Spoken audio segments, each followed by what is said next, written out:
Yeah, and just quickly before I let you go, so just as you continue with your process of challenging even just the visibility of advertising where you are right now, the next step that you'll be doing, just as we follow that journey of yours.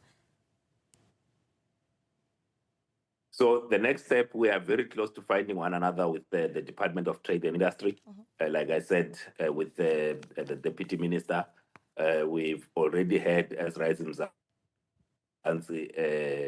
a meeting with the Advertising Regulatory Board. So we are working closely with them as they develop the new code for the gambling industry. But also, we are working closely with the South African Responsible Gambling Foundation.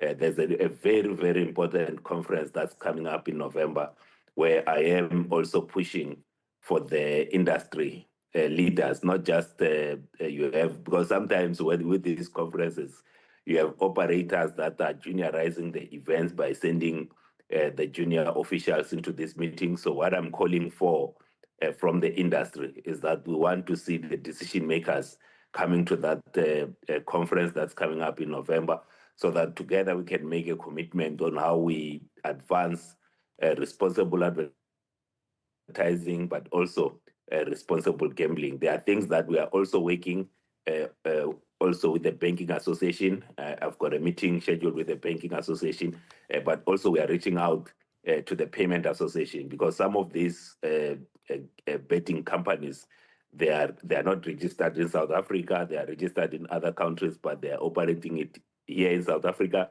And we want to find a way to stop those companies from operating, because anyone that causes damage in South Africa, they must be able to pay for that. So if you have a company that's registered in Curacao, for instance, and then they are operating in South Africa and they are paying 0 cents, but they are causing a damage here, then we must make sure that they don't operate here. So we are reaching out to the Banking Association, the Payment Association, but also I will be meeting or writing to the Minister of Communications to see how best we can block most of these gambling websites that are operating illegally in South Africa.